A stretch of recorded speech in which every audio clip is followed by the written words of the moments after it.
Bueno, vamos a dar comienzo entonces con la disertación de la doctora Patricia Carrascosa, quien nos va a hablar de el rol de la tomografía en pacientes con dolor torácico en la sala de emergencias. La doctora es médica de la Facultad de la Universidad de El Salvador, de Buenos Aires, especialista en diagnóstico por imágenes de la Universidad de Buenos Aires, doctora en medicina de la Universidad de Buenos Aires, profesora asociada a la Facultad de Medicina, UBA, encargada docente de diagnóstico por imágenes de la UDH del Hospital Asociado Bernardo Husay de Vicente López, en la provincia de Buenos Aires, es jefa del Departamento de Tomografía Computada y Resonancia Magnética de Diagnóstico Maipú, Buenos Aires.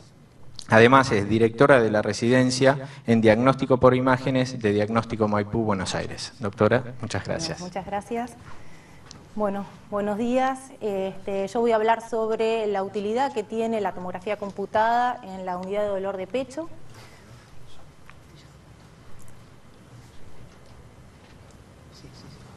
Perdón.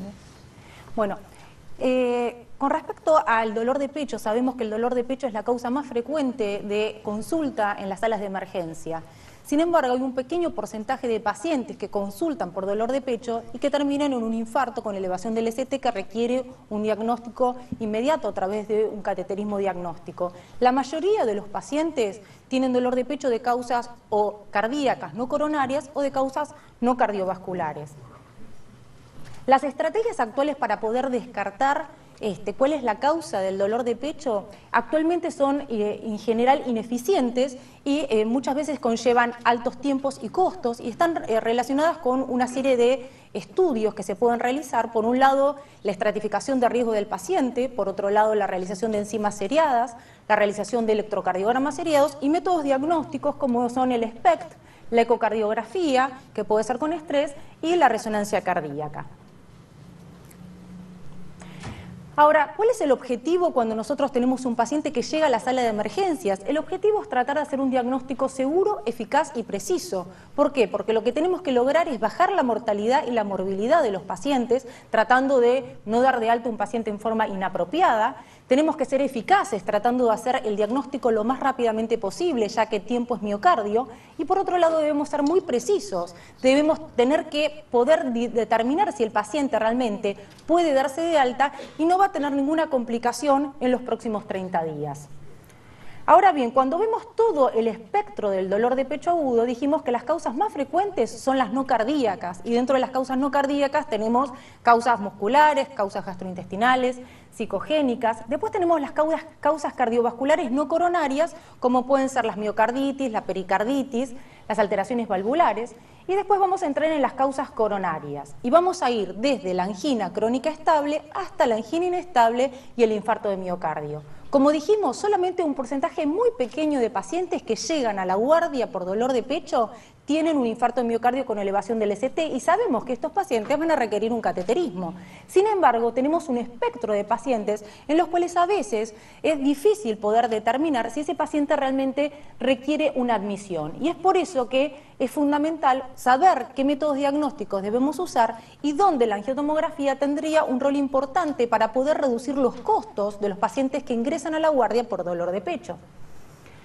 Sabemos entonces que los pacientes que son diagnosticados por dolor de pecho agudo en forma inadecuada muchas veces se asocian a alta mortalidad y morbilidad. ¿Por qué es eso? Porque cuando uno estratifica al paciente, lo estratifica de acuerdo al riesgo, en bajo, mediano o alto riesgo.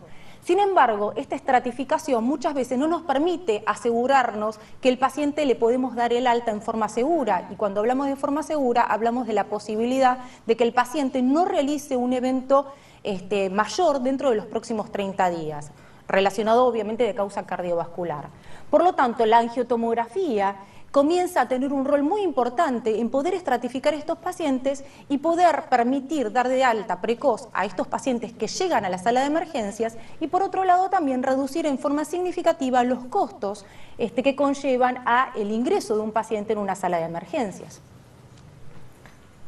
Sabemos que la angiotomografía es un excelente método para poder diagnosticar la enfermedad coronaria. Esto es un método que surge ya hace más de 10 años y que ha evolucionado de forma significativa durante todo este tiempo. Sabemos que es un método que es excelente para descartar enfermedad coronaria, que significa que tenemos un valor predictivo negativo de casi el 100%. Por lo tanto, si tenemos un estudio normal, podemos quedarnos tranquilos de que el paciente no tiene enfermedad cardiovascular o enfermedad coronaria.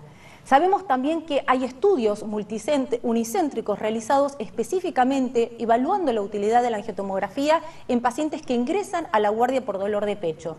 Y se ha podido observar que la angiotomografía es un excelente método, que permite no solamente dar de alta al paciente que ingresa con un síndrome coronario agudo, con una sospecha de síndrome coronario agudo, sino también que existe una baja tasa de eventos adversos, mucho menor inclusive que los estudios que se utilizan como lo que llamamos standard of care o estudios convencionales cuando ingresan a la sala de emergencias.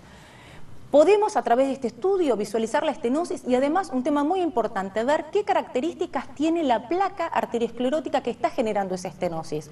Ustedes saben que no solamente la estenosis significativa es la que puede producir un evento agudo, muchas veces las estenosis que a veces no son significativas pero que tienen características de placa potencialmente vulnerables son aquellas que van a producir un evento agudo.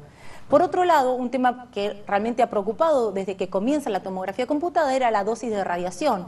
Actualmente los estudios de angiotomografía han reducido en forma sustancial la dosis de radiación, alcanzando dosis de radiación aproximadamente de 1 milisievert. Para que tengan una idea, un cateterismo diagnóstico tiene aproximadamente de 4 a 5 milisievert y un SPECT tiene aproximadamente 9 milisievert. Por lo tanto, estamos muy bien con respecto a las dosis de radiación. Cuando hablamos de estratificación del paciente, van a ver que vamos a mencionar el riesgo TIMI. El score de TIMI utiliza distintas variables y de acuerdo a esas variables va a establecer puntaje con respecto al riesgo del paciente. ¿Cuáles son esas variables?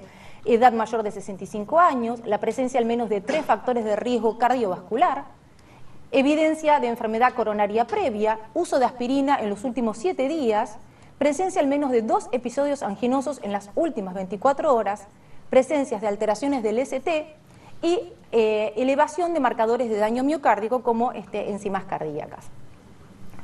Cuando tenemos un score de TIMI que es bajo, vamos a tener de 0 a 2 puntos, intermedio de 3 a 4 puntos y alto arriba de 5 puntos. Muy bien, vamos a ver entonces qué resultados ha tenido la tomografía en los diversos estudios que se han realizado y como pueden ver acá, esto es una serie de estudios unicéntricos que fueron efectuados con distintos tipos de equipamientos, desde 16 a 64 filas. Ahora inclusive hay nuevos estudios multicéntricos con equipos más grandes, en donde fíjense que el riesgo que utilizan para utilizar a la tomografía es un riesgo desde muy bajo hasta riesgo intermedio. Nunca se utiliza riesgo alto para el uso de la tomografía. ¿Por qué?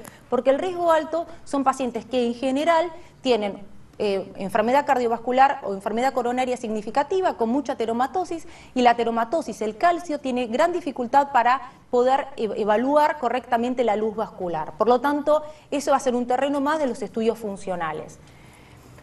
Podemos ver que en estos distintos trabajos el número de pacientes en general había sido bajo, con excepción de los últimos 2 trabajos, el de Hoffman, el ROMICAT 1 y el de Hollander, que reunieron 368 y 562 pacientes y en donde podemos observar que la sensibilidad y la especificidad promedio fue muy buena, con un valor predictivo negativo, como decíamos, del 99%. Ahora, ¿qué pasa con el valor predictivo positivo? Es un valor predictivo positivo moderado del 48%. ¿Por qué? Porque en esta población hay un grupo heterogéneo de pacientes que fueron incluidos.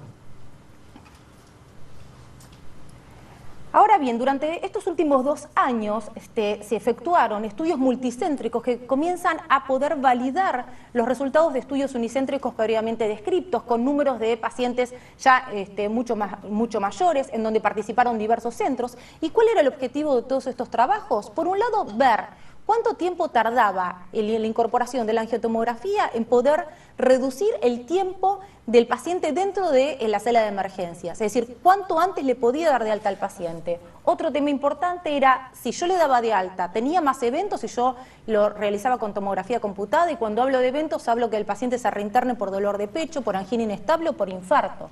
Y otro tema importante era el tema de costos. Vamos a ver cada uno de ellos para poder sacar nuestros propios resultados. El CETESTAT fue un estudio prospectivo, randomizado y multicéntrico, en donde vemos que el riesgo TIMI fue de 0 a 4, participaron 16 centros y se randomizaron en forma similar a tomografía y al Standard of Care.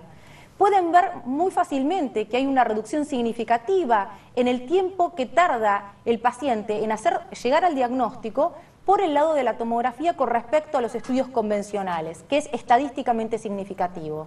Y por otro lado, los costos al utilizar la rama de la tomografía también fueron significativamente menores en un 38%. Tenemos que recalcar que obviamente estos estudios no se realizaron en nuestro país y que probablemente los costos sean diferentes en nuestro ámbito. Lamentablemente no tenemos ningún estudio realizado en nuestro país, randomizado, en donde podamos comparar los costos con respecto a los estudios multicéntricos internacionales.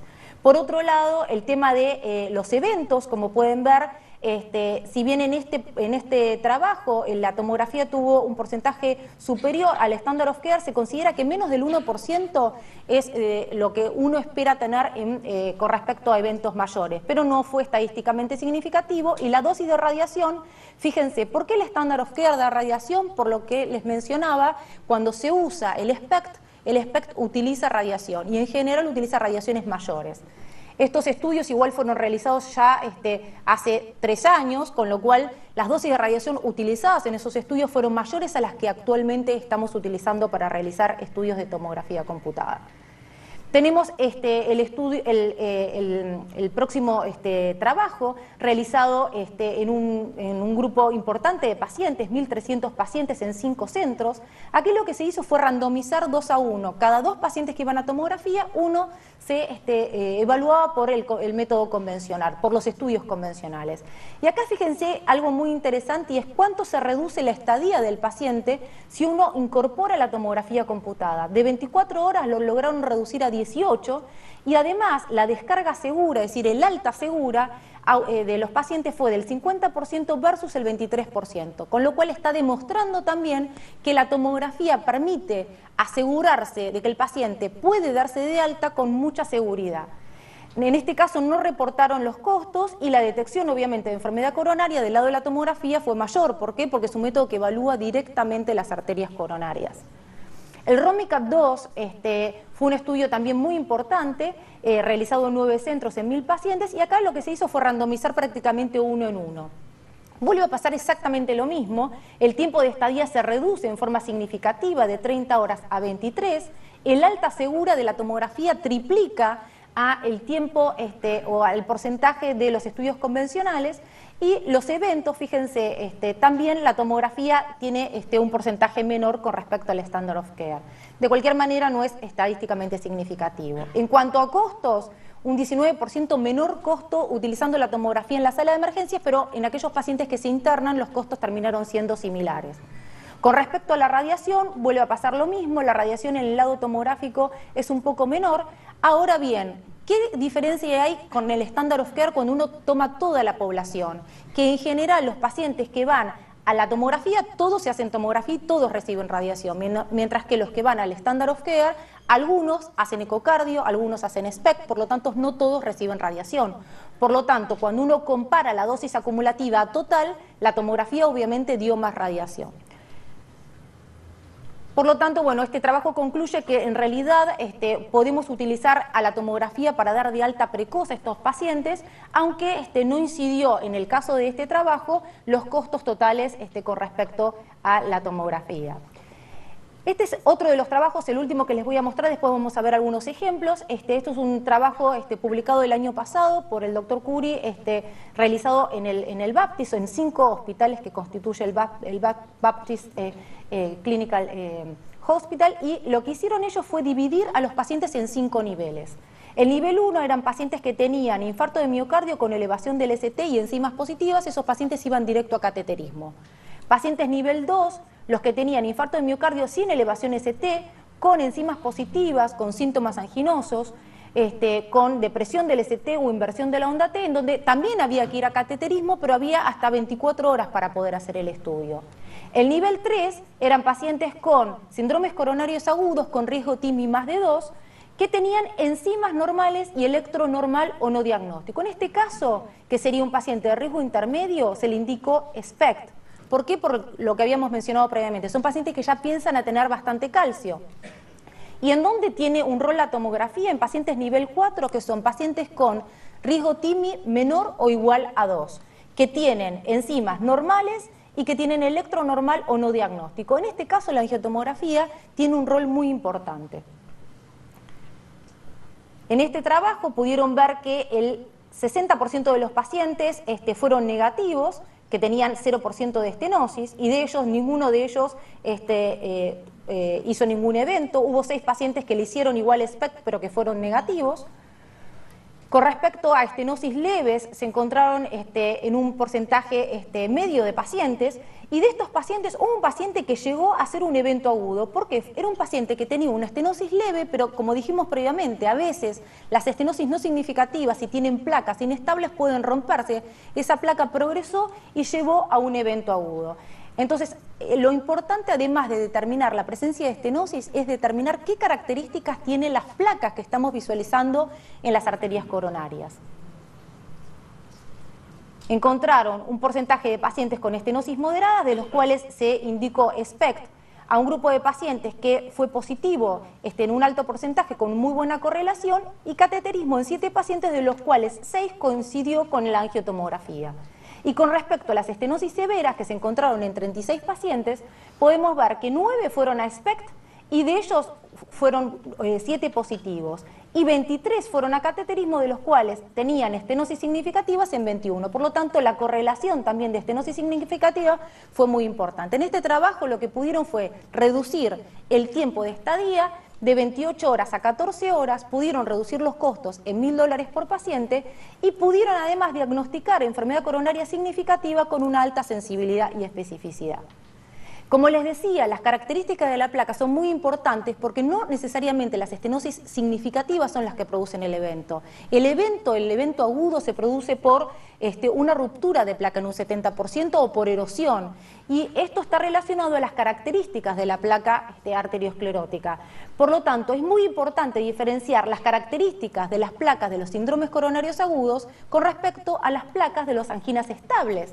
Y podemos ver que hay una característica bastante diferente. ¿Qué vamos a buscarle nosotros como imagenólogos? Vamos a ver, primero, que la placa tenga un componente mixto, que haya calcio periférico en forma puntiforme, que tenga un sector hipodenso lipídico con una densitometría muy baja, que tenga lo que llamamos remodelamiento positivo, que es cuando la placa se va por fuera de la pared. Y ahora hay 2 conceptos nuevos, que son el napkin ring y el aumento del volumen de placa, que todo esto se asocia a síndromes coronarios agudos. Mientras que las anginas estables tienen mucho calcio, generalmente pueden tener remodelación, pero esto es infrecuente. 2 trabajos para mostrarles la importancia y cómo se llegó, digamos, a este diagnóstico. Estos trabajos fueron realizados por Motoyama, fue publicado en el año 2007, en donde lo que hizo fue evaluar un grupo pequeño de pacientes en los que tenían un grupo síndromes coronarios agudos y otros anginas estables. Y lo que podemos ver es que los pacientes que tendrían síndromes coronarios agudos tenían, en todos los casos, remodelamiento positivo, placa con baja densitometría y calcio periférico. Y esto era estadísticamente significativo con las anginas estables.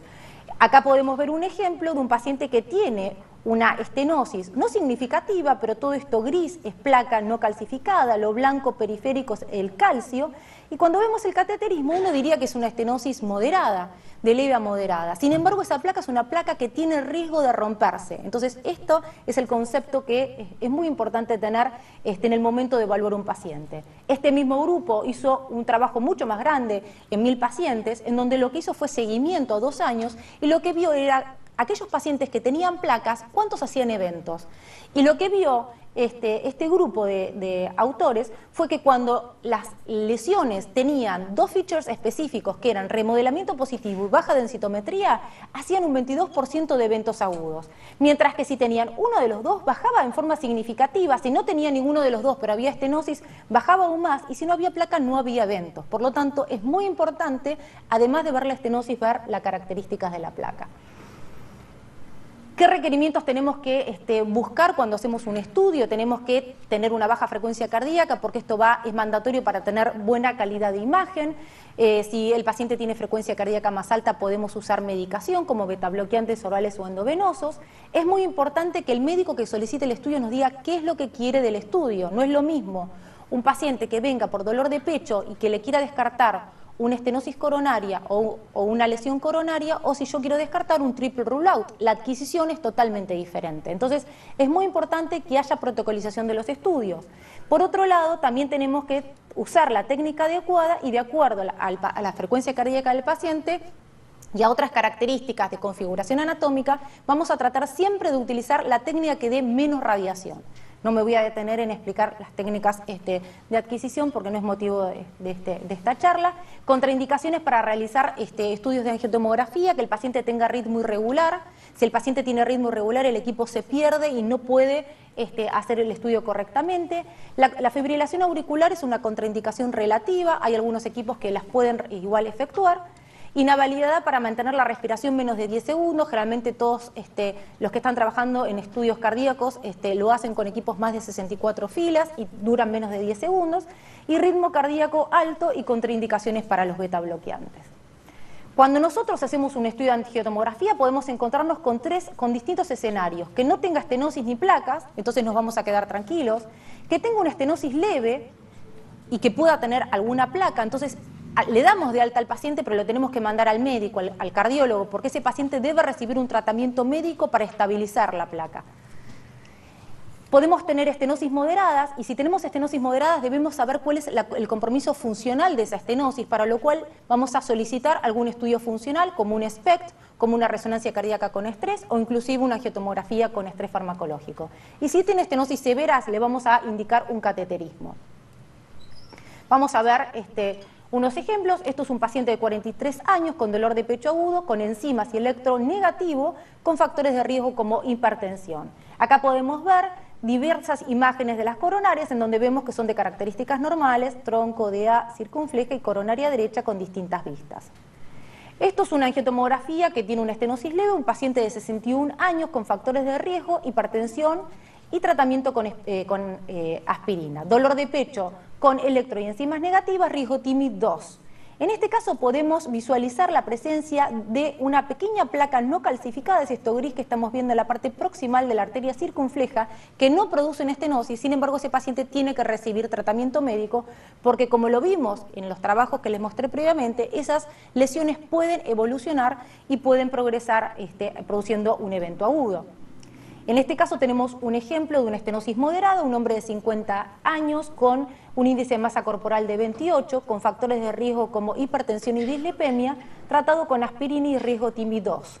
Dolor de pecho agudo, ustedes ven que siempre la angiotomografía se solicita cuando tiene electro normal o dudoso y enzimas negativas. Si hay enzimas positivas ya no es terreno de la tomografía computada. Acá lo que vamos a ver es la presencia de una estenosis moderada en el tercio medio de la arteria descendente anterior, que cuando la vemos en la reconstrucción multiplanar desplegada vemos que tiene toda una placa blanda que está produciendo esa estenosis. En este caso se complementó con un estudio funcional como es lo indicado, y esto mostró una hipoperfusión en el sector anterior. Las imágenes de eje corto en esfuerzo muestran una hipoperfusión anterior que mejora en el reposo, que está indicando que esa lesión está produciendo una isquemia. Esto es indicación de revascularización de esa arteria. Y este es el último caso que les voy a mostrar. Es un paciente de 68 años de edad, sin antecedentes coronarios, con factores de riesgo como hipertensión, dislipemia, tratado con drogas antihipertensivas. Se lo trató de tratar por su dislipemia con estatinas, pero el paciente desarrolló ictericia por la rosuvastatina y rhabdomiolisis por la simvastatina, por lo cual se tuvieron que suspender las estatinas. Tuvo un cuadro de 3 semanas de evolución que se caracterizaba por dolor de pecho, con clase funcional 2 que se irradiaba a cuello y que cedían con reposo. Evoluciona las últimas 72 horas con dolor retroesternal, progresa la clase funcional 4, y se le ingresa a unidad de dolor de pecho donde se hace enzimas y electro que dan negativas. Por lo tanto, al día siguiente, se le da de alta, al día siguiente el paciente concurre nuevamente por dolor anginoso, se le realiza un ecocardio y el ecocardio muestra diámetros y espesores y motilidad de ventrículo izquierdo normales con un espesor septal un poquito aumentado. Se considera que el septum es de aproximadamente 10 milímetros como diámetro máximo, tenía 13 milímetros. ¿Sí? No había ningún otro hallazgo asociado. Acá lo que podemos ver en las reconstrucciones tridimensionales es una lesión en tercio medio descendente anterior y una lesión a nivel de la arteria circunfleja. Vemos también una placa calcificada en la coronaria derecha distal, justo donde estaba dando el ramo descendente posterior. Acá vemos la base cardíaca, vemos la coronaria derecha, el ramo descendente posterior y el posteroventricular. Vemos en las reconstrucciones multiplanares, es muy útil siempre ver las imágenes multiplanares, porque las tridimensionales a veces pueden sobreestimar o subestimar una lesión. Podemos identificar la presencia de una estenosis importante, que cuando la cortamos ortogonalmente vemos que esto blanco es la luz, y todo esto que están viendo es la placa. Lo gris es placa blanda y el calcio es parte de la placa en la parte periférica. Tiene todos los componentes de placa inestable, remodelamiento positivo, placa con baja densitometría y calcio periférico. Esta placa es una placa con altas chances de romperse y además produce una estenosis significativa. Este paciente obviamente terminó en cateterismo, que es lo que les estoy mostrando, y correlacionó con los hallazgos de la tomografía. En la circunfleja se observaba una placa blanda, es esto gris que estamos viendo en la luz, que producía una estenosis moderada, pero que también tenía características de placa potencialmente vulnerable. La coronaria derecha era dominante, con placas calcificadas, pero que no producían estenosis significativas, y el calcio que vemos acá no permitía cuantificar con exactitud el grado de estenosis. Por lo tanto, como mencionábamos previamente, de acuerdo al hallazgo que encontremos en la tomografía es la conducta que debemos tomar. Si no encontramos estenosis ni placas, le podemos dar de alta al paciente. Si encontramos una estenosis leve, pero tenemos placas, debemos indicar un chequeo con el cardiólogo para que lo medique. Si tenemos una estenosis moderada, debemos ir a estudios funcionales, y si tenemos una estenosis severa, a una angiografía digital. Para concluir, podemos decir entonces que la angiotomografía es un método factible y seguro en los síndromes coronarios agudos, que mejora el tiempo de alta y que reduce en forma significativa el tiempo de alta en estos pacientes, y que además permite hacerlo en forma segura, evitando que el paciente haga un evento agudo a corto o mediano plazo, y hablamos de entre 30 y 60 días. Es muy importante usarlo racionalmente, y sería muy bueno que nosotros pudiéramos tener experiencia y casuísticas de los costos en nuestro país, porque seguramente que esto permitiría implementarlo en forma rutinaria el método de la tomografía computada. Muchas gracias.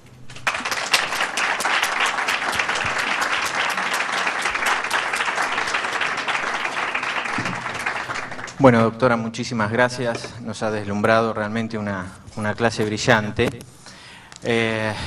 Vamos a continuar ahora con una exposición distinta, no tan académica. Realmente ha sido una gran enseñanza, y gracias nuevamente a los tres disertantes. A continuación vamos a ver la exposición del doctor César Gota, las fotos en la medicina.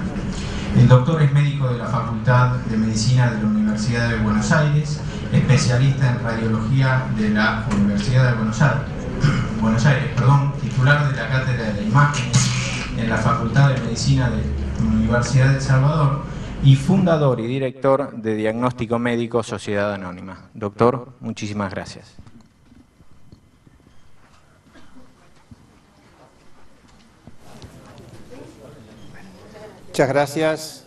Muchas gracias a la OSDE por la valentía de invitarme a dar una charla. Mis antecesores en estas exposiciones han hablado, mi antecesora también, han hablado de la medicina de hoy y la medicina del futuro. Yo, por contrario, voy a hablar de algo totalmente opuesto, 180 grados opuesto.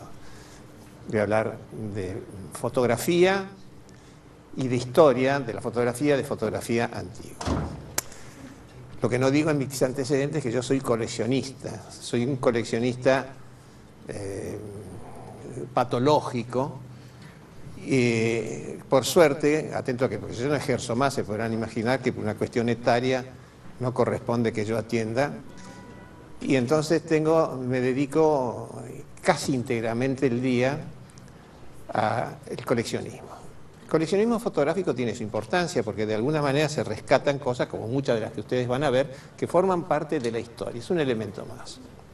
Dentro de la colección hay un área que se dedica a un sector amplio dedicado a la medicina, lo que me fue facilitado por el hecho de pertenecer a una familia de médicos. Debo aclarar que alguna que otra foto son un poco incorrectas de ser presentadas en un ambiente universitario en el que están ustedes. Pero esta charla fue vista previamente en la Facultad de Medicina de Buenos Aires y fue aceptada, digamos, por el decano, ex rector de la Universidad de Buenos Aires, el decano doctor Alfredo Bussi.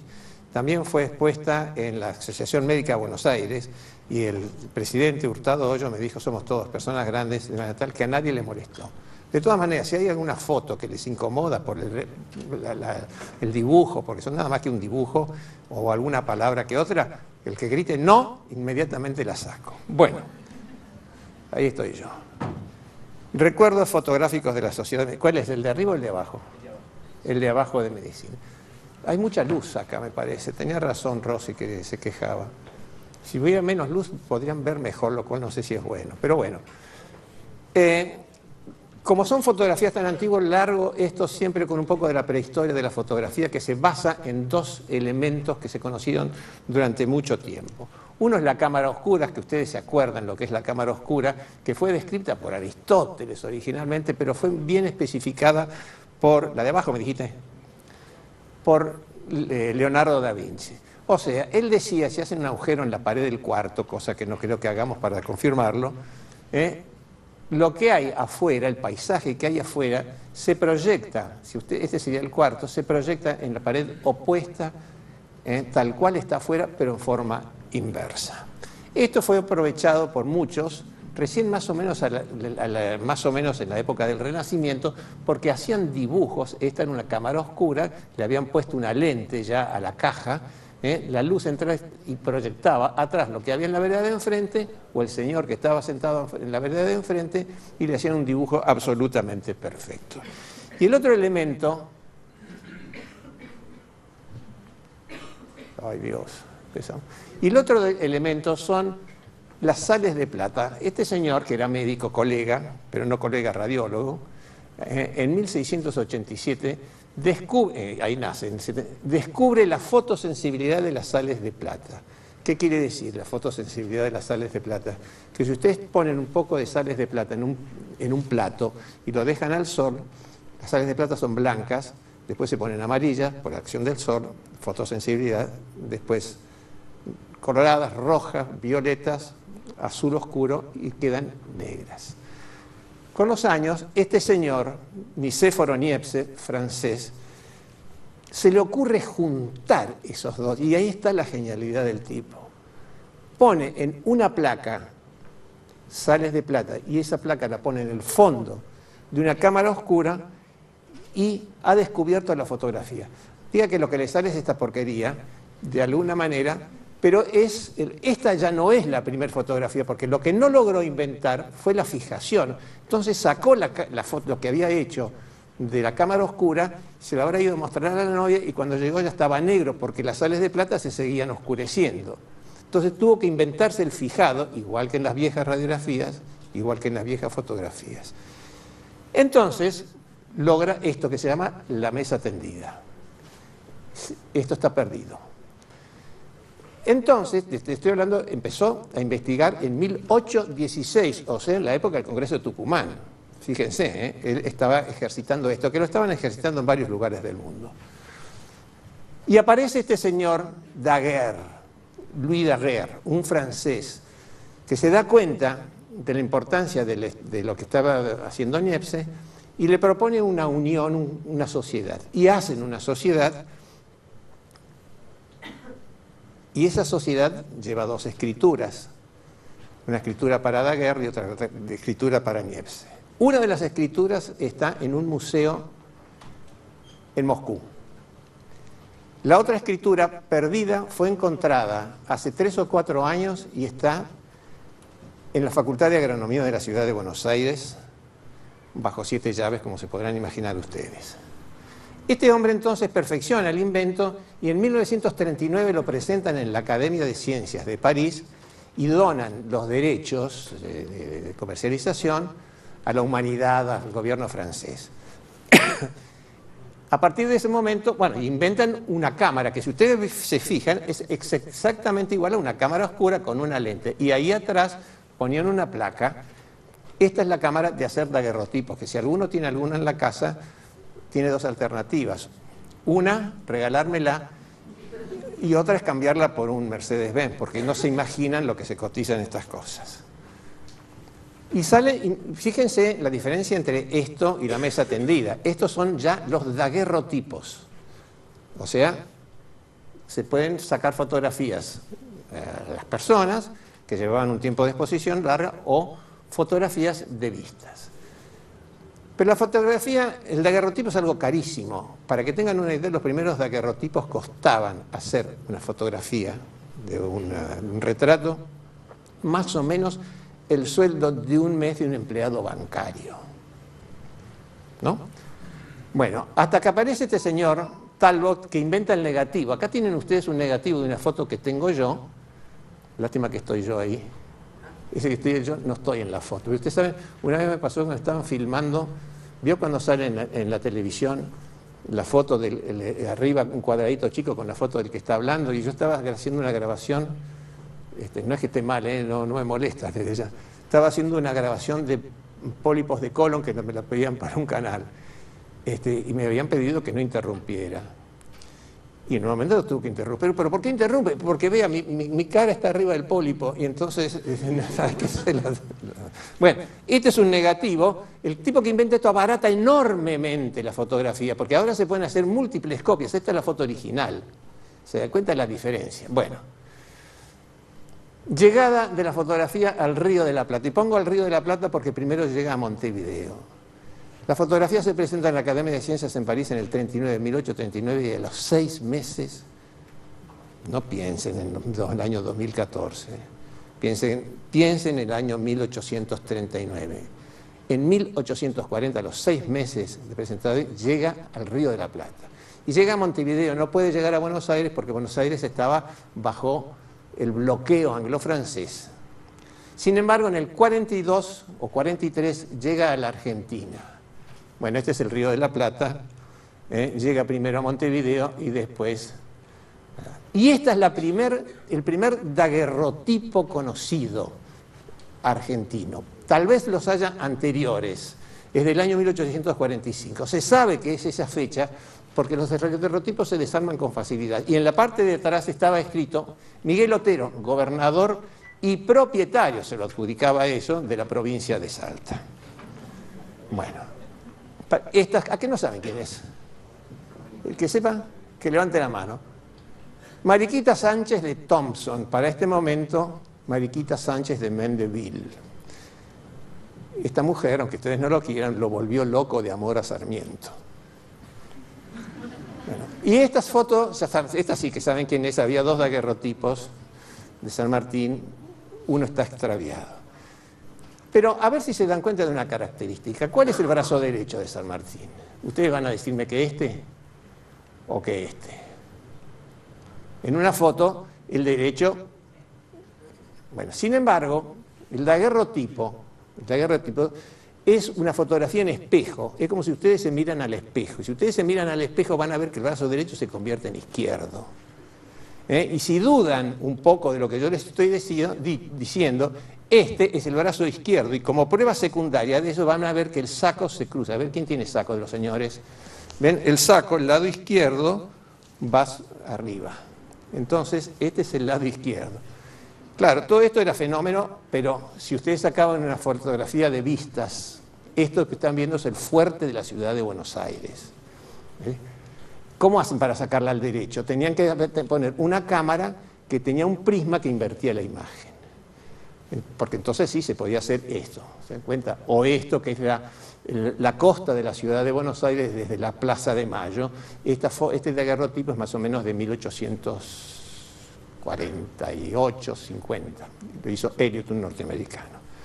Bueno, breve historia de la fotografía en medicina. Las primeras fotos médicas no tienen... La fotografía en esa época médica no se orientaba a un fin académico. Era como que trataba de registrar cosas raras o circunstancias poco conocidas. Súper abundan las fotografías de medicina como las que van a ver ahora, que no sirven para ilustrar o para que nadie tenga una visión académica. La primera fotografía, daguerrotipo conocido de medicina, está obtenido en el campo de batalla de la guerra entre Estados Unidos y México. Ustedes tienen acá un paciente que es un cabo del ejército mexicano. Este señor es un soldado mexicano, este es otro soldado mexicano y este es un soldado norteamericano. Pleno campo de batalla. O sea, esta fotografía les ilustra a ustedes de lo que era la medicina y de lo que era la fotografía y las circunstancias en que se efectuaba la medicina. Este es el cirujano que era un belga, acá está el nombre, Pedro van der Linde. Esta fotografía no es mía, además está decir, esto está en un museo norteamericano. Y le están amputando la pierna al cabo cuyo nombre, sargento, Antonio Bustos del ejército mexicano, es amputado. Y el cirujano, que es un cirujano belga, tiene en su mano izquierda la pierna del cabo. ¿Qué les parece? Bueno, hay en Estados Unidos lo que sobran son daguerrotipos de instancias. Esta, por ejemplo, es el daguerrotipo de la primera aplicación del éter. Si miran un poco se van a dar cuenta que están por operar a un paciente todos vestidos de calle con levitas, por supuesto sin guantes, la camisa que le sale por ahí, bueno, la más mínima higiene para operar al paciente. Las fotografías que se hacían, por ejemplo, este es el primer daguerrotipo, ninguno de estos daguerrotipos me pertenecen, Este es el primer daguerrotipo latinoamericano conocido. Es un indígena, esta fotografía es ecuatoriana, un indígena que dice que pertenece a un indígena poseedor de un tumor de mandíbula, ahí dice de parótida, me cuesta creerlo porque se puede crecer tanto un tumor de parótida, pero eso es lo que dice. Bueno, y esta fotografía, ya estamos en la fotografía, está hecha por un fotógrafo, no se rían, Esta fotografía está hecha, perdón, esta fotografía está hecha por un fotógrafo portugués que trabajó, que se llamaba Cristiano Júnior. Cristiano Júnior se radicó en Brasil, donde hizo un álbum con fotografía. Los álbumes esos llevaban las fotos, todos llevaban las fotografías, de 30 o 40 fotos. Yo el álbum no lo vi, pero estuvo en Buenos Aires y fue a parar a los Estados Unidos a un costo sideral. Estas eran las cosas que fotografiaban los fotógrafos y que hacían fotografiar los médicos. Se dan cuenta que no tiene mucho de científico. Aunque había fotografías como esta, en la cual hay un médico tomando el pulso a un señor que está acostado, no creo que sea en un hospital, porque esto no tiene pinta de hospital, miren la mesa. Este señor que está acá arriba es Nelaton, el de la sonda. Y este señor que está, perdón, ¿cuál es el cosa? Ay, me lo volví para...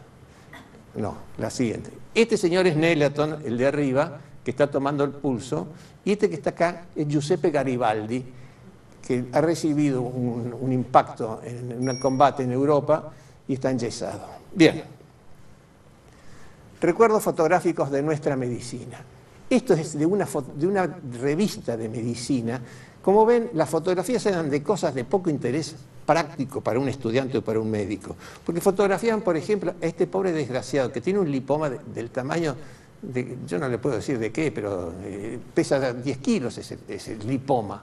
Esto es del año, fíjense, 1877. Estas fotos en esta revista eran adheridas número por número, o sea que si había 1000 números había que hacer 1000 lipomas para poderlos pegar. Por supuesto no funcionó la cosa. Esta es otra foto de la misma revista, fíjense la falta de piedad, donde hay un paciente que le faltan los brazos o los tiene muy raros, y un piecito muy corto, y ahí dice abajo, monstruo, unitario de la familia de los ectromelianos, que no sé qué es a esta altura y hace no sé cuántos años que tengo la foto. Esta fotografía está en un álbum que editó la Municipalidad de la Ciudad de Buenos Aires en el año 1900. ¿Saben cómo se llama esta foto? Dos idiotas. En el mismo álbum está ahí esta otra foto. ¿Saben cómo se llama? Tres idiotas. Era de preverlo. Bueno. Se ven que no sirve para mucho de estos. Bueno, como quiera que sea, esto que están viendo es la primera Facultad de Medicina de Buenos Aires. Hoy ha desaparecido este edificio, estaba en el barrio de San Telmo. Este fue reemplazado por este edificio que todavía está, aunque amputado en varios lados. Esto es en la calle Córdoba, y hoy esto es parte, esto ya no queda más porque este edificio va a llegar hasta acá, que acá está en la esquina. Esto está enfrente a lo que era el Hospital de Clínicas y hoy esto es la Facultad de Ciencias Económicas. Fíjense la gente cómo se para. Esta foto es calculen en 1890. En esa facultad se daban cátedras de todo, por supuesto, como anatomía, como es en la actualidad. Acá tienen ustedes ¿cómo se llama? El aula, y ahí alcanzan a ver a una mujer, y es la única en todo el curso. Motivo por el cual la amplié, fíjense qué cómodo el sombrero para ir a clase. Estoy tratando de averiguar si corresponde más o menos, esta foto es de 1810, estoy tratando de averiguar si esa que está ahí es Cecilia Grierzo, que es la primera médica argentina, no tengo todavía ninguna prueba. Bueno, la Facultad de Medicina actual ya la conocen de memoria, lo que pasa es que en esa facultad también se daba clase como la foto que acaban de ver, de anatomía.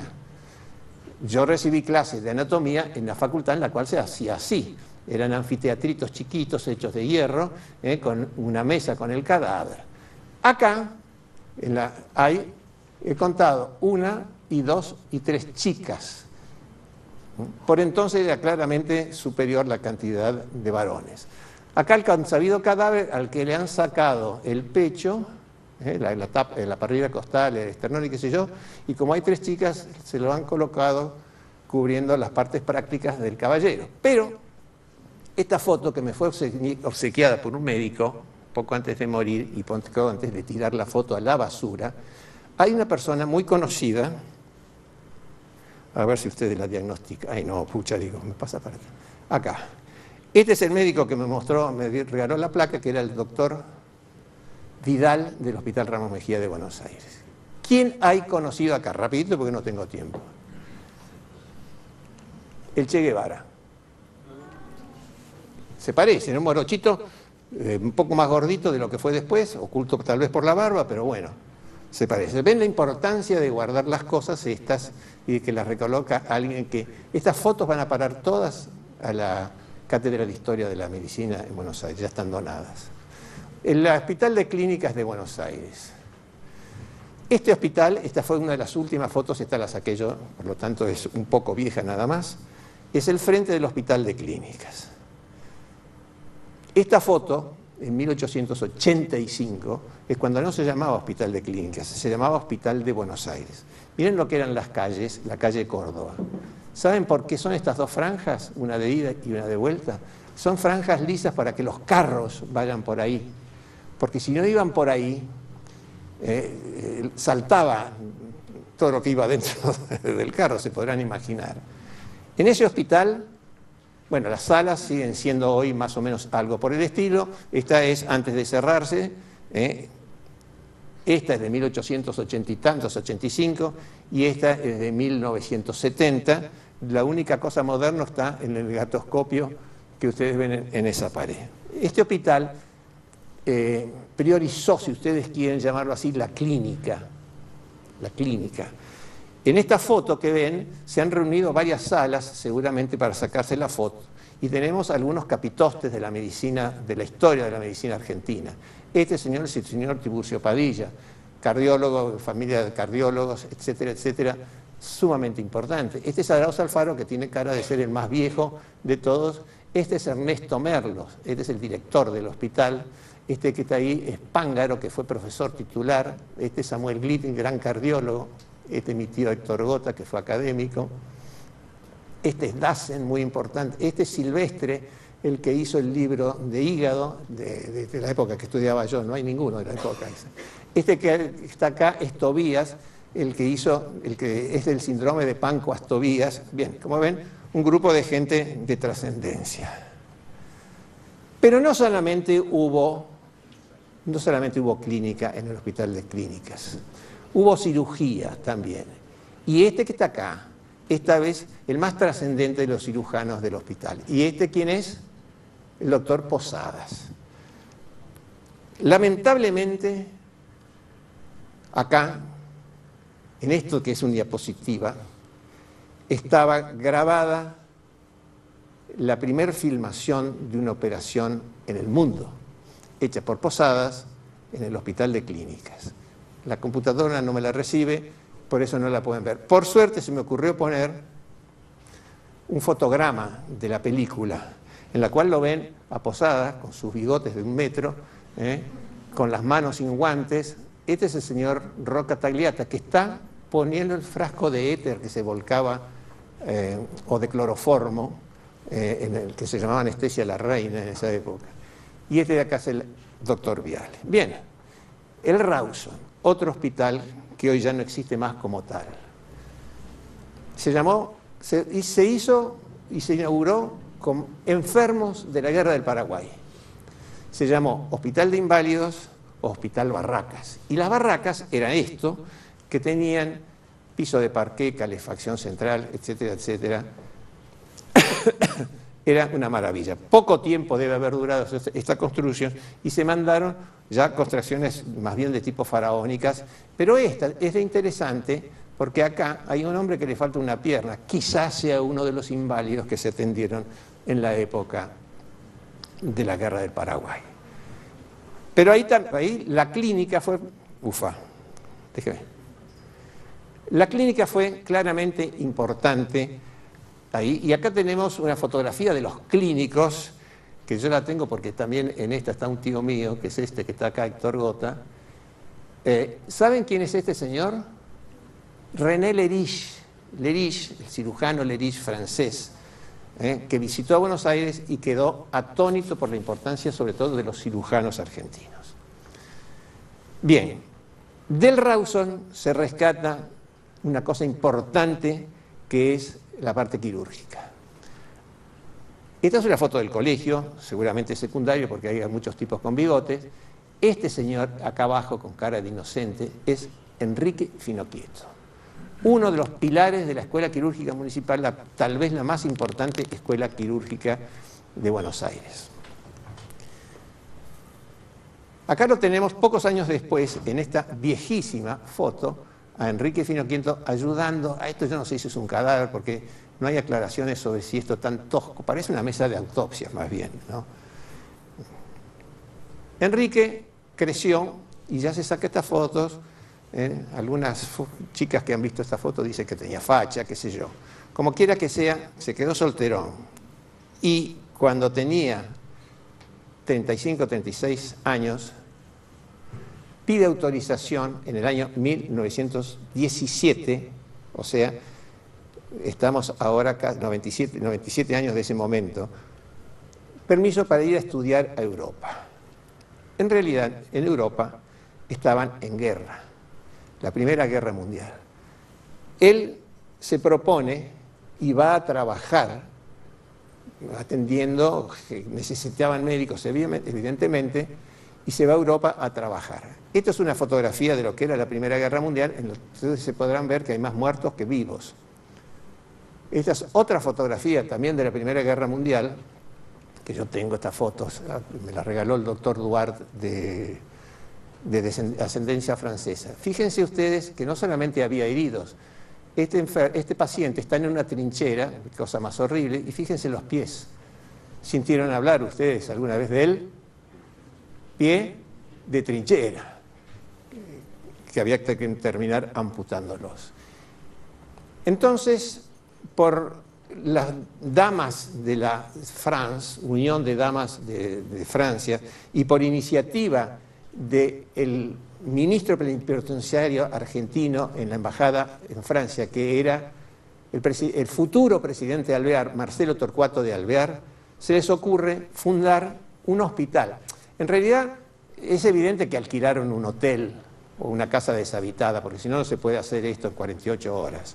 Alquilan un hotel donde se construye el hospital argentino en París o hospital de evacuación. No hay fotografías originales, no he podido conseguir una fotografía original de ese momento ni de ese hospital. Pero fíjense, tenía 105 camas y una cosa muy importante, aparato de rayos. Este es el interior en el cual se ven los heridos que no tenían que eran heridos de combate, ¿no? Esta foto también de los... ¿Qué pasó? Y acá está la carta que manda la legación argentina, firmada por Alvear, el presidente Alvear, en la cual se pide a Basterrica, que era el decano en la Facultad de Medicina de Buenos Aires, que se le autorice a permanecer un año más en París, cosa que se acepta. Y el pedido se lo hace, fíjese, acá está aclarado, así no se extrañará que por la Secretaría General de la Sanidad Militar se le ruega prolongue por algún tiempo la presencia. Se convirtió en jefe de servicio, jefe director del Hospital Argentino en París, 150 camas, no es poco. Bueno, vemos esta foto que se saca Enrique Finocchieto con el hospital, con este señor que es el doctor Enrique Beretervide, argentino, y las enfermeras, que eran todas francesas, con la bandera argentina de guerra, que se llamaba esta bandera con el sol en el medio.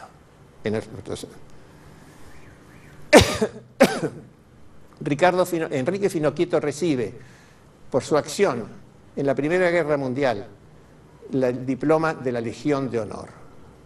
Y no es el único argentino que es médico que es premiado con la Legión de Honor por su acción en la medicina, durante la guerra, acción médica en la Primera Guerra Mundial. Hay tres: Enrique Beretervide, que mostré la foto, Enrique Finocchieto y Pedro Chutro. Tres argentinos condecorados con la Legión de Honor, que no creo que los franceses, que son medios amarretes, anden entregando eso a cualquiera. O sea, realmente un mérito realmente importante. Bueno, termina la guerra, se cierra el hospital, qué sé yo. Enrique viene a Buenos Aires y funda su servicio en el Hospital Rawson. Pucha, digo. Este es el servicio en el Hospital Rawson cuando recién empieza. Acá está Enrique Finocchieto, ya un poco más maduro. Este que es el Ricardo Finocchieto. Este que es Miguel Ángel Finocchieto, que era una especie de furgón de cola de ellos dos. Los dos importantes son ellos. Enrique Finocchieto, he tenido la suerte de encontrar algunas fotos como esta, porque todo el mundo decía que era un plomazo de aburrido Enrique Finocchieto. Lo he visto fotografías muerto de risa ocasionalmente. Acá tiene una fotografía, este que está acá es Enrique Finocchieto, pero tienen que creer, y eso que está abajo es un ahogado. Dice la fotografía en el dorso, dice, haciendo respiración artificial, no está haciendo respiración, no debe estar tomando el pulso, a ver si está vivo, con dos amigos en la localidad de Miramar. Y tengo esta otra foto en la cual está Enrique Finocchieto y además hay alguien más. ¿Quién ven? Sí, señor. Carlitos, que Dios lo tenga en la gloria. Allá arriba, Carlitos con una copa de champán. Y Enrique Finocchieto, que no sé si sería un plomo, pero me parece que tampoco era tan divertido. Bueno, este que está acá arriba, los tangueros saben que es Razzano, el que Este es Ricardo Finocchieto, que no pudo ir a la guerra europea porque era todavía muy muchacho. Fue un compañero indudable e importantísimo. Entre los dos magnificaron no por dos la obra de ellos, sino en forma exponencial. Ricardo Finocchieto es ese que está ahí. Se reía poco, pero era medio divertido. Esta foto es más que cómica. Es Ricardo Finocchieto como futbolista. Acá lo tenemos a Ricardo Finocchieto, fíjense que es muy parecido en todas las fotos, obviamente, en una isla, en un recreo. Bueno, son infinitas las fotos de ellos. Esta foto es muy conocida y es denominada por los continuadores, ya están por los nietos. Esta foto la llaman el cirujano de cuatro manos. Y hoy en día se los recuerda.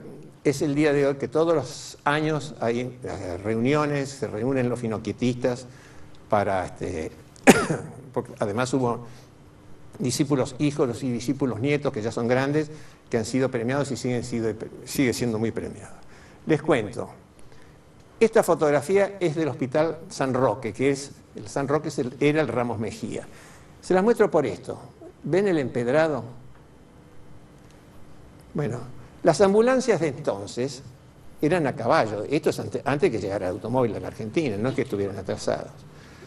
El abuelo de un amigo mío, doctor Basigalupi, me contaba, cuando yo era estudiante de medicinas, yo me recibí hace más de medio siglo, me contaba, este hombre hoy tendría 140 años, que una vez estaba en el Ramos Mejía, del que había sido practicante de guardia, algo que ya no existe más, el término practicante, y viene un hombre a caballo diciéndole que su padre estaba muy mal, si podían ir, y va a la ambulancia. Va a Rigui, se llamaba el médico, era abuelo materno.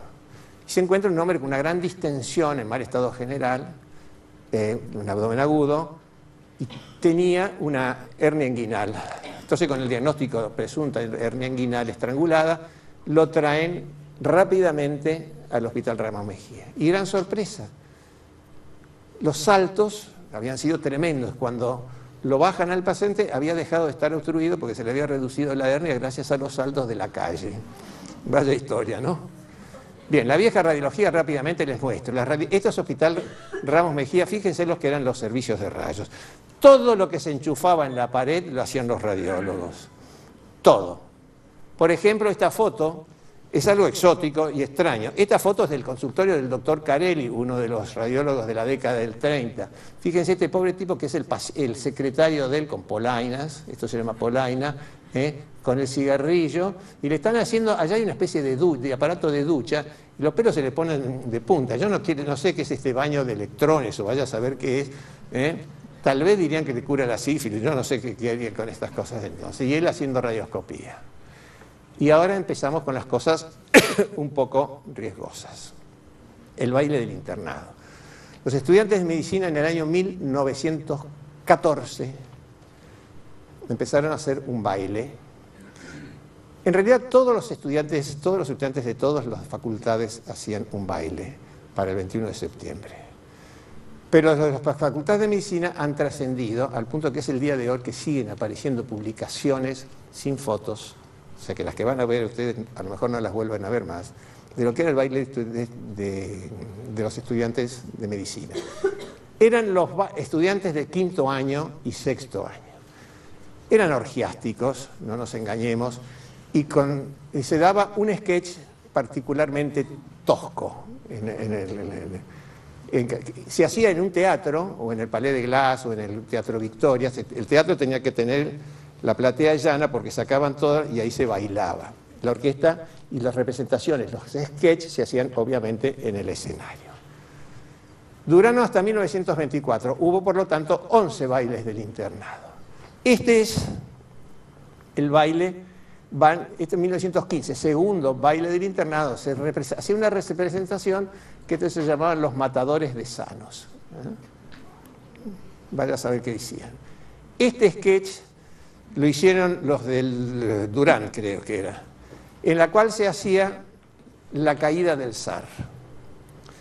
La caída del zar estaba el zar, la zarina, el zarevich, los adulones de la corte, y estaba, ¿cómo se llamaba?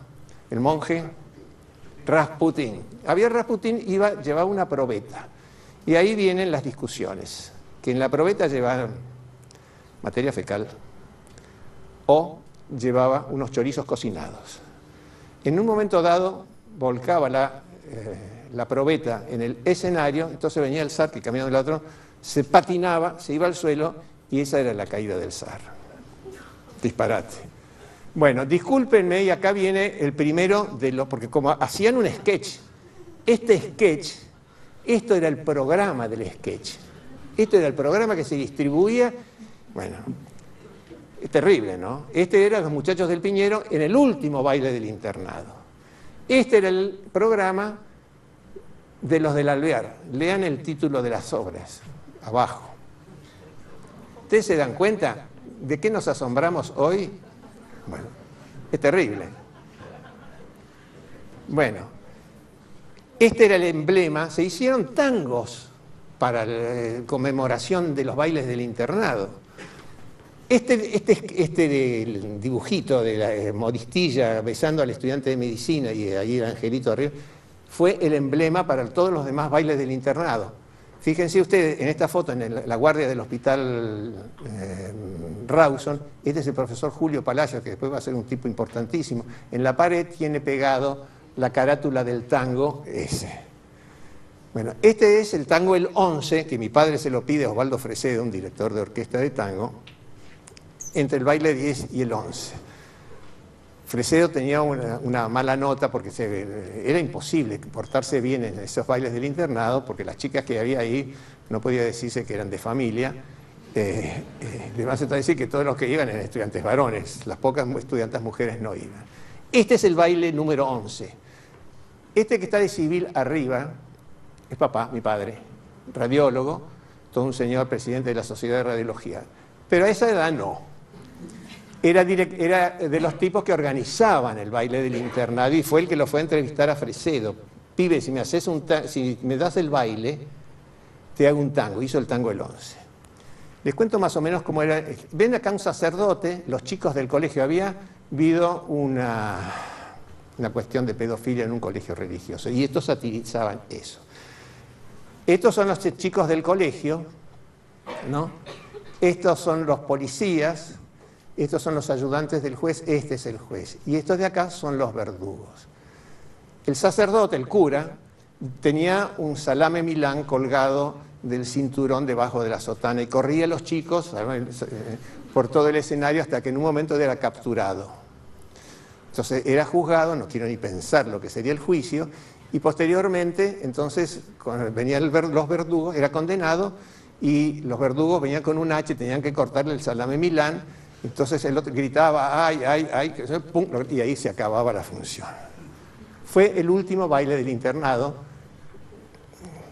Mi padre mereció que se le diera una medalla de oro, que aún conservo, en la cual decía colaborador delegado del baile del internado. De los dos lados. Y del otro lado de la medalla tiene la figurita que les dije del tango. Fue el último baile del internado. Posteriormente, creo que fue en el Pirovano, el administrador mató de un balazo al estudiante Guillermo Farrell, Wilio Farrell, jugador médico, casi médico, profesor, jugador de básquet, del equipo de básquet del Club Universitario de Buenos Aires. Lo mató de un tiro, lo volvieron loco. Lo volvieron loco porque las bromas eran particularmente pesadas. Y se acabó el baile del internado, pero no se acabaron los bailes. Seguían haciendo bailes que no tenían ni la trascendencia ni la importancia y seguían juntándose. En esos bailes, fíjense, estos son de estudiantes de medicina, hay muchos de guardapolvo, en este de guardapolvo, con estas chiquillas, que no me gustaría tenerlas en la familia, todas ellas. Pero fíjense, todas qué afectuoso. Miren la borrachera que tiene, la facha que está, todos con las chiquitas abrazados o alguna por el estilo. Miren, acá. Este particularmente afectuoso, fíjense la mano, pero fíjense la otra mano donde está, o sea, no le alcanzaba con una.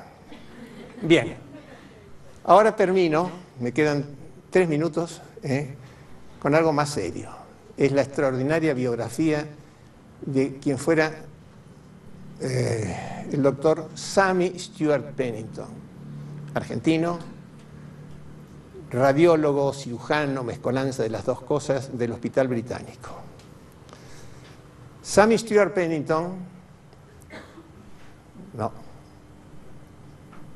Sammy Stuart Pennington pertenecían al hospital, como se podrán imaginar, al Hospital Británico de Buenos Aires. El Hospital de Buenos Aires el británico tuvo 5 sedes. La primera sede todavía está parada en Buenos Aires y es donde estaba el viejo almacén sobre la avenida Lem. Todavía queda, no como Hospital Británico.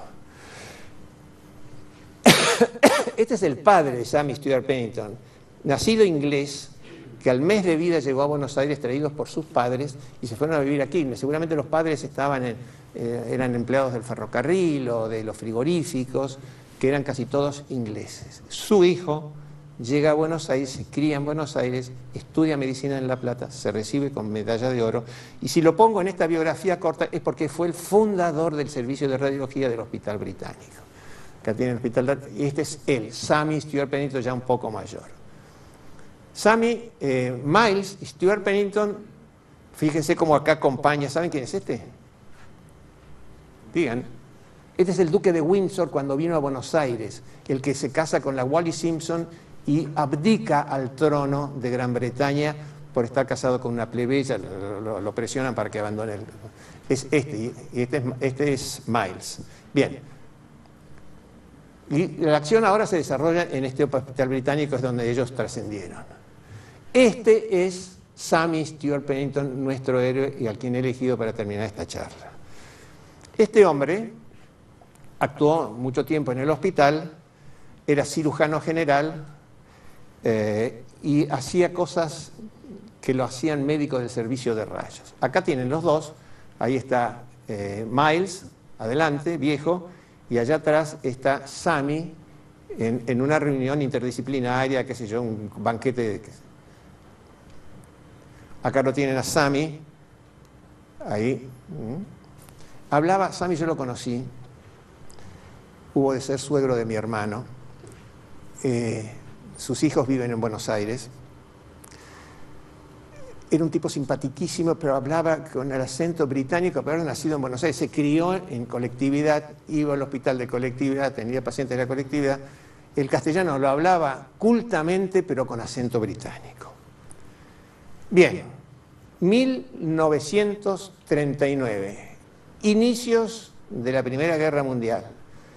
En el mes de diciembre llega al Río de la Plata el acorazado Bismarck, el acorazado Graf Spee, acorralado por los cruceros ingleses estos, Aquiles, Ajax y el Exeter, acorralado. Si se metió el comandante en el Río de la Plata, bueno, no tenía salida, lo hundían en el medio del mar.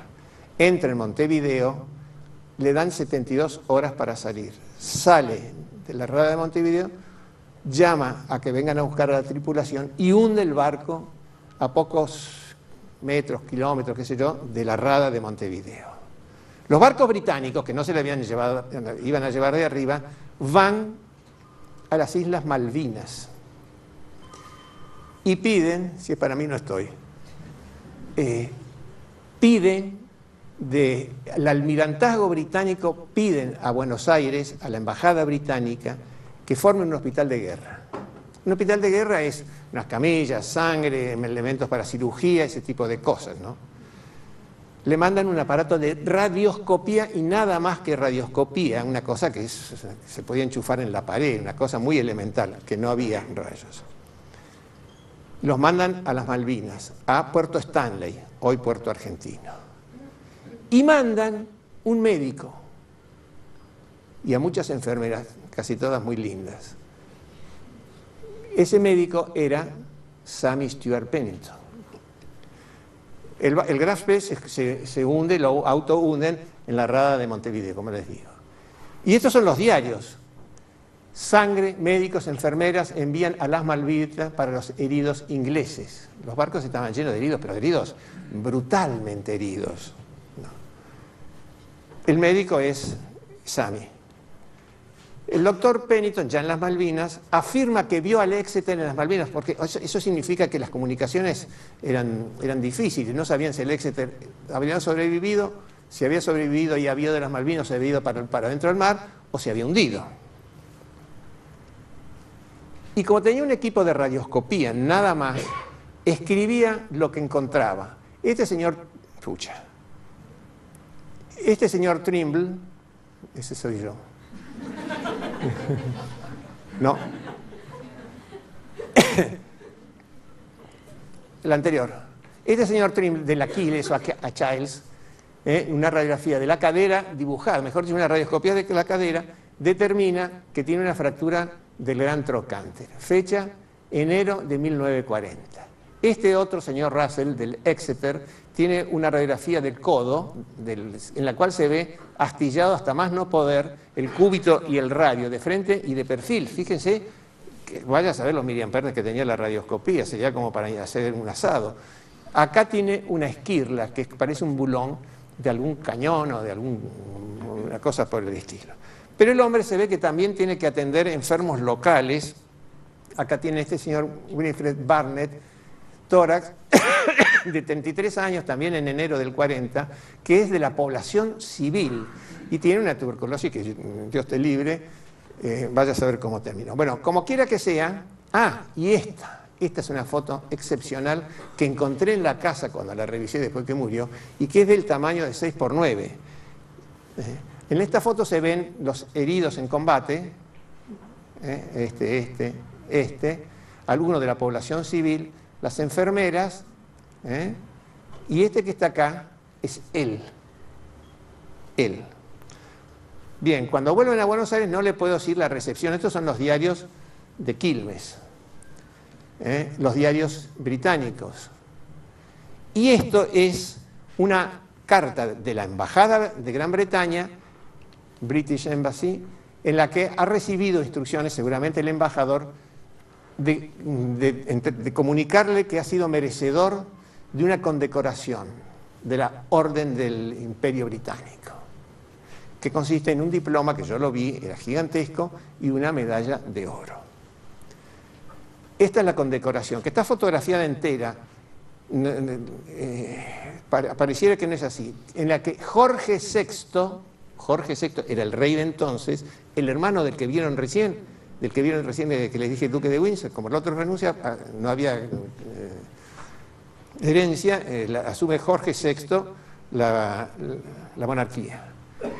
Bueno, recibe esa condecoración y listo, se va a su casa y va a trabajar de vuelta. Hay así una medicina que Dios te libre hoy en día de que la tengan que hacer a uno. Acá lo tienen, trepanando algo, no quiero hacer, esto me parece, no estoy seguro, porque acá nos le falta el cuerpo de Anne, a menos que esté en descenso. Como quiera que sea, está con un trépano y una pinza de coger al lado, hacía una medicina durísima. Colocaba estos tubos de Sutard en los enfermos cancerosos que he visto colocarlos, más de uno de estos se iban al estómago en un momento dado, eran unos tubos de la Madonna, terribles, se los ponía al enfermo, pasaban la estenosis cancerosa y entonces el enfermo podía tomar jugo de naranja después de eso. Bueno, o hacía cosas como esta, que hacía una grilla de alambre y por la nariz le metía una aguja para tratar de llegar a la hipófisis.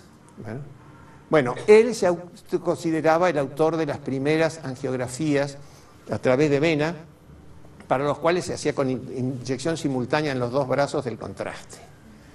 Y tenía operaciones como estas, algo repilante, fíjense, les hacía una especie de manija a la gente para desvío linfático, una cosa espantosa las cosas que hacía. Él seguía con su vida en la colectividad británica. Acá tienen ustedes una invitación, un cumpleaños del príncipe Felipe, el actual ya, el marido de la reina actual. Acá tienen una conmemoración de su majestad Elizabeth. Bien, todo sigue en su normalidad. Yo lo conocí en esa época, estaba en el servicio en el hospital británico, mi padre era el jefe, lo conocí muchas veces, era un tipo divertido, pícaro, pero hablaba con un inglés, con un español anglofizado, qué sé yo. 1982, ¿saben qué pasó en 1982? Argentina invade las Islas Malvinas.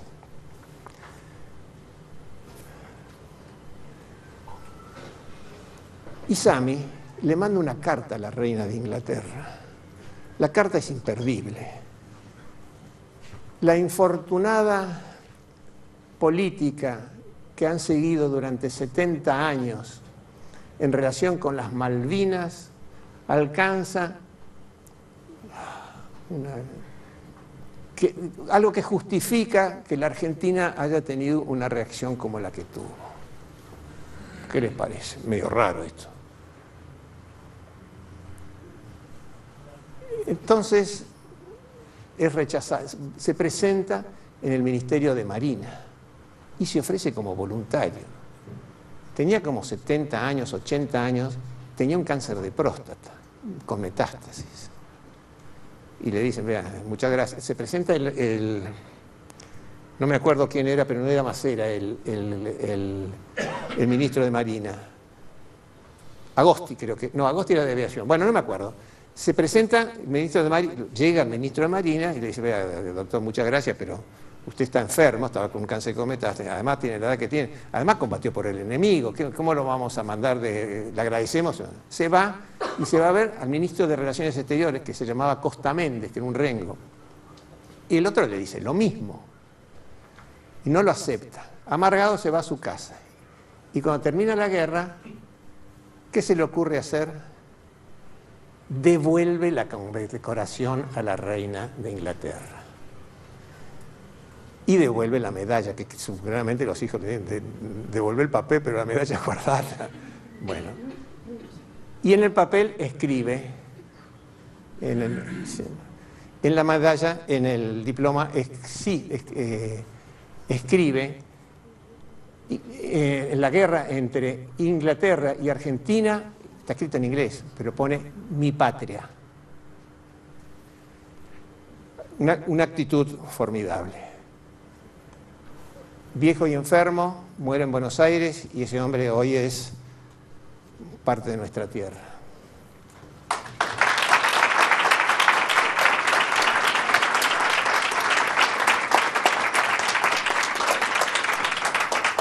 Bueno, muchísimas gracias. La verdad, muy linda su exposición, doctor, muy ilustrativa. Creo que nos ha sorprendido a todos. Por mi parte, ya cerrando la jornada de actualización médica, quiero agradecer especialmente al contador Daniel Pepe, que es el gerente de la filial de Rosario de Osde, al doctor Roberto Fournier y al doctor Horacio Dillon, que es el gerente de Relaciones Académicas de Filial Metropolitana de Buenos Aires, y a todos ustedes, principalmente a los 4 disertantes, agradecerles realmente, ha sido un placer esta jornada. Muchas gracias y próximamente estaremos en Misiones haciendo una jornada similar a mediados de junio. Gracias.